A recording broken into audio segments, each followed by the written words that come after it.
Okay, I'm going to show you guys how to use REI Mobile to generate a contract and send it for signatures. So we're obviously going to use Docusign to get the digital signature. In this case, I'm going to be using this property as an example. This property lead of 1530 North Fleet. This is the property we made an offer and was accepted. So all we have to do is go down to here, the offers made section, and look at the offer that we made. So in this case, we made an offer for $10,000. We marked it already as accepted. And all we have to do is click here on the actions button in the middle and create the offer contract. So once we click that, it'll take us to the next step, which is adding the information or verifying the information of the contract that we're going to be creating. So in this case, it'll have the buyer name, the seller, the property address, the offer amount, the closing date, and then all the title company information. In this case, the closing date, we're going to have to make sure we add at least 30 days from time of contract. Like I said, even if I promise somebody to close it in 1 week or 2 weeks, sometimes we don't have control over that due to title issues or title companies being slammed. So in this case, I want to give myself at least 30 days. So the 30 days would be August 6th. That's a Sunday. I'll go ahead and choose the next business day, which is the 7th. Also, before I hit next, I want to make sure I'm verifying the seller's name that's going on the legal contract here. So what I'll do, I'll go to BCAT. I have already done the search and verify the location for 1530 Northfleet, and it tells me that the owner of record, it is Thomas Walton.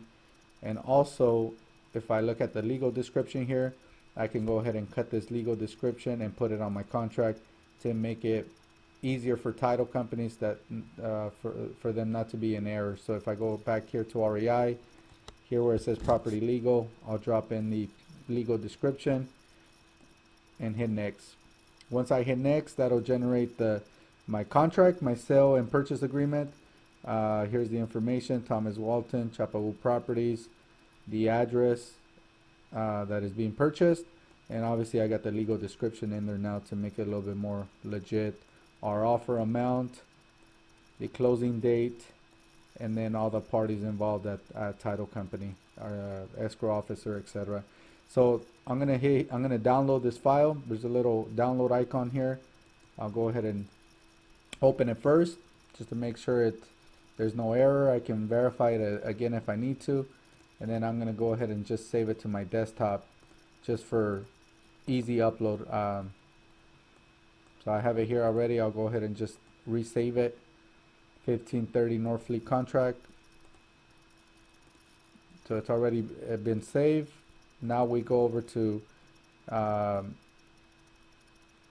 Docusign, and we're gonna hit here where it says new, and there's a couple options here. There's an option to send a document for a signature or sign a document. Sign a document would mean I upload a document just for me to sign it for myself, and then maybe I print it and I email it to somebody else. Not to really send a document to somebody else for signature. So in this case, we're going to use the send a document option. Once we click that, all we have to do is select the file or upload the file with the purchase contract. So here it is on my desktop. I'll go ahead and select that file, and all I have to do once it's finished uploading is add all the recipients. So I'll go ahead and always add myself first. I check this box because I want to set the signing order. So in this case, I want to sign first, and then I'm going to put the seller here. So in this case, I'm just doing a test, so I don't want to actually send this document over to the seller and then spook them, that they're getting an email. So I'm just going to do test, and I'm going to do an email test at housebuyersa.com. And here, obviously, it's already selected, needs to sign the document.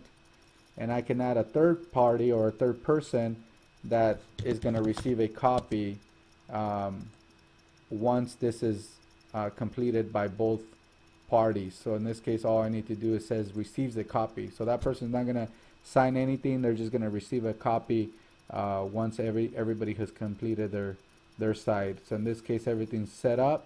Those are all the parties that are going to be either signing or receiving copies, and all I have to do now is hit next. And then all I have to do is tell Docusign where each individual has to sign. So in this case, I wait for the contract to show up here. I'm gonna scroll down to the areas where the signatures are gonna go. And right now I have it selected on Richard or me, and then I'm gonna go ahead and just drag the signature section as a buyer. I'll select the second party or the seller and drag it to the section where they need to sell, where they need to sign, I'm sorry.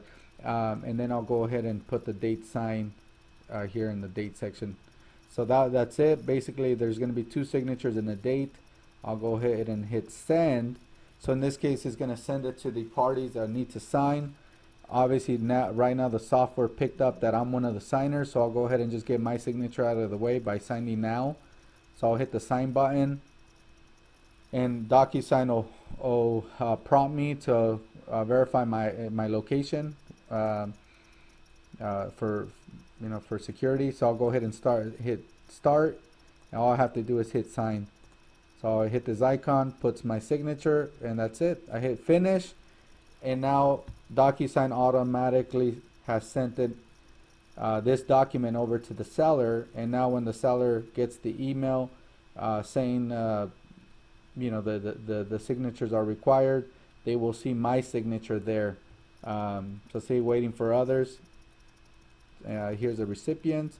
So that's how easy it is to generate a contract and get it signed through DocuSign. If you put yourself as a CC, you don't need to keep calling the seller. If you don't get the document yourself once it's been completed, that means the seller has not signed it. So it's very simple. Thank you.